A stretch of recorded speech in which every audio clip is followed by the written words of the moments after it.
Hello Standard 3rd, welcome in EVS lecture. Today we are going to continue our chapter number 23, A Beautiful Cloth. We have completed up to this, right? Can you also weave paper in a similar way? क्या आप paper को भी कपड़े की तरह बुन सकते हो? तो यस, ऐसे आप बुन सकते हो. Take two paper of different color. Make vertical lines on one paper and horizontal line on the other.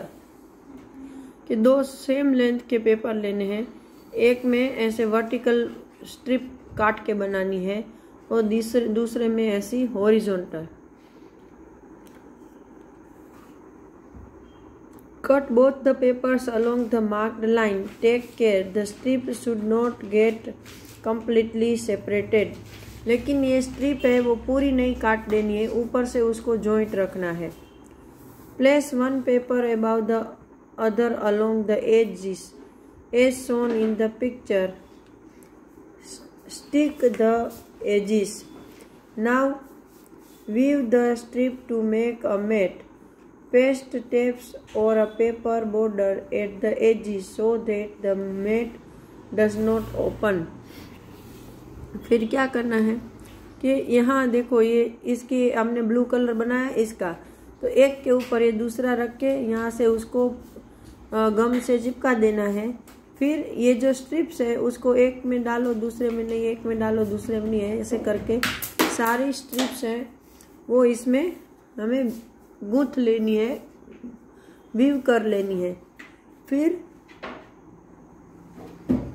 एक अलग कलर का पेपर काट के उसकी ये सारी सब साइड में उसको स्टिक कर देना है ताकि आपकी ये जो आपने मेट बनाई है वो खुल नहीं जाए. तो ये आपका पेपर का मेट रेडी हो गया है. Now printing on clothes. In the lesson the plant fairy you saw design of flowers and leaves made on clothes. You too can make some design using cut vegetables. कि हम plant फेरी में अलग अलग design देखी थी जिसमें फूल थे, पत्ते थे, तो हम वेजिटेबल को कट करके भी पैटर्न बना सकते हैं. कट कॉलीफ्लावर और ladies finger. Apply colour on the cut face and make print on a piece of paper or cloth to make your own design. कि लेडीज फिंगर को ऐसे बीच में से काटो, फिर उसके ऊपर कलर लगाओ और उसको फिर अपने कपड़े में ऐसे प्रेस करोगे तो आपकी डिजाइन बन जाएगी ऐसे. सो यहाँ पर ये चैप्टर ख़त्म हो रहा है. Now I am going to start your new chapter web of life. तो यहाँ पर कुछ पिक्चर आपको दिए हैं जो कि मैं आपको एक्सप्लेन करूँगी. By now you must have read almost the complete book. You have read about tree, water, houses, animals, vehicles and many other things.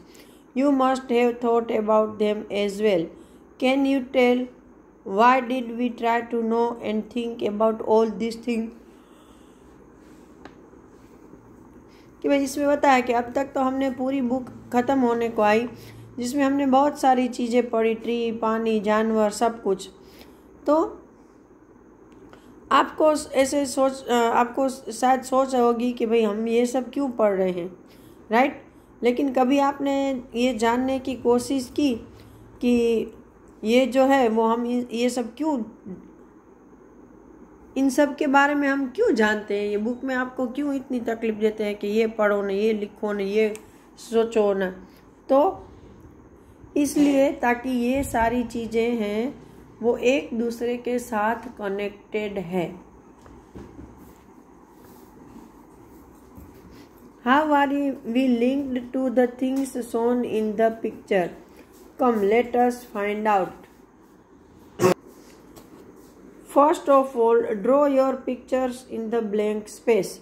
तो सबसे पहले आपको यहाँ आपका खुद का पिक्चर ड्रॉ करना है. चलो देखते हैं वो क्या समझाते हैं, फिर मैं समझा दूंगी. Now join your picture with line to all those things which you feel are needed for you to live. फिर वहाँ से जो पिक्चर में दिख रही है उसमें ऐसी चीज़ें कि जो आपकी ज़िंदगी को जीने के लिए ज़रूर है, वहाँ तक आपको लाइन बनानी है। Have you join your picture to the house? क्या आपने अपने लाइन घर तक जोड़ी? Let's see with what other things can we join the house too. Think what is house made of. फिर हाउस के बारे में सोचो कि भाई हाउस किस चीज़ों से बना है, तो कि वुड जो कि हमें ट्री से मिलता है, BRICS which are made from water and clay we get from the soil, and water we get it from river, ponds, wells or rain. It is must be clear to you with which pictures or word you need to join the house.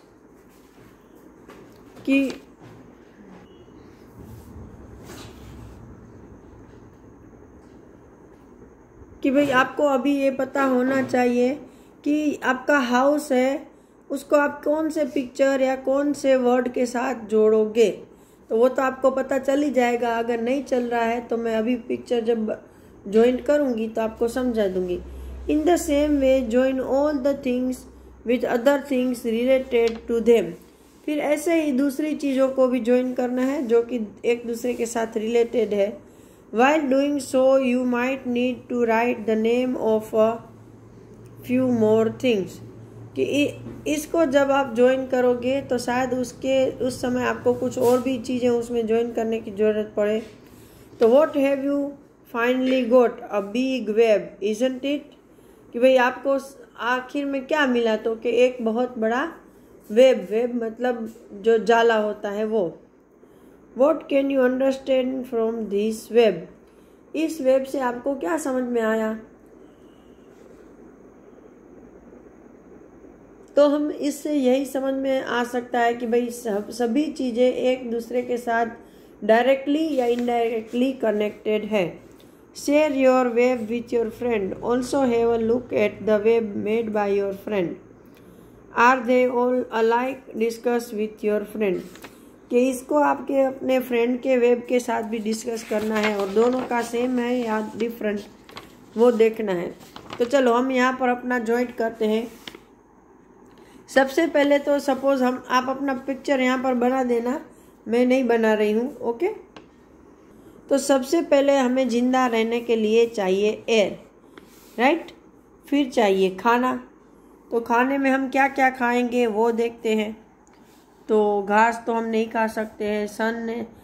Sunlight भी चाहिए, उसके बगैर तो कुछ नहीं होगा। Water चाहिए। फिर एनिमल तो कुछ नहीं चाहिए। प्लांट्स चाहिए भाई, प्लांट से ही तो हमें सब कुछ खाना मिलता है। बर्ड नहीं चाहिए। मून तो किस लिए चाहिए कि अगर मून होगा तो हमारे रात में रोशनी मिलेगी। और मून की वजह से आपको शायद पता नहीं होगा कि जो प्लांट होते हैं उसके जो मेडिसिनल कैरेक्टरिस्टिक होती है या उसकी जो प्रॉपर्टीज़ होती है वो ज़्यादा अच्छे से डेवलप होती है। तो मून प्लांट के लिए इम्पोर्टेंट है। फिर काऊ हमें मिल्क देती है। रेट तो क्या करता है, सोइल में हम घर अभी चाहिए। तो घर बनाने के लिए मिट्टी चाहिए, बर्तन बनाने के लिए मिट्टी चाहिए, तो हमें मिट्टी भी चाहिए, राइट। घर बनाने के लिए और लकड़ी चाहिए। फिर गाय को अगर जिंदा रखना है तो गाय को घास खिलानी पड़ेगी, है ना। फिर अभी बच गए रेट, चिड़िया और स्क्विरल और स्नेक। तो स्नेक को खाने के लिए रेट चाहिए।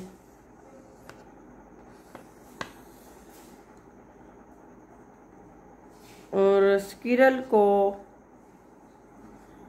चिड़िया को अपना घोंसला बनाने के लिए घास चाहिए, राइट, इसको भी चाहिए। फिर चिड़िया को प्लांट चाहिए, स्क्विरल को भी प्लांट चाहिए। तो इतना सारा मैं मैच नहीं कर रही हूँ, लेकिन ये सांप, स्क्विरल, चिड़िया और ये माउस, ये सब हमारे साथ कैसे रिलेटेड है। तो देखो अगर चिड़िया नहीं होती है, राइट। आप सोचना, तो चिड़िया है वो पेड़ों के छोटे छोटे फ्रूट खाती है ना, और छोटे फ्रूट वाले जो पेड़ होते हैं उसके सीड भी बहुत छोटे होते हैं, और चिड़िया दूर दूर तक उड़ती है, तो वो प्लांट के सीड को खाती है, तो दूसरी जगह जाके उसका वेस्ट निकालती है, तो वहाँ पर नए पेड़ पौधे ग्रो होते हैं। तो पेड़ पौधे हमारे लिए इम्पोर्टेंट है, इसलिए चिड़िया उसको बढ़ने में हेल्प करती है, इसलिए चिड़िया हमारे लिए इम्पोर्टेंट है। फिर सांप है, सांप चूहों को खाता है, जिससे हमारी फसलें बर्बाद होने से बचती है, तो सांप इनडायरेक्टली हमारे लिए यूज़फुल है। स्क्विरल भी ऐसे नट्स वर्ड्स को ले जाकर दूर दूर पेड़ों तक लेकर जाती है, और उसको स्प्रेड करने में हेल्प करती है सीड्स को, और वहाँ नए प्लांट ग्रो होते हैं।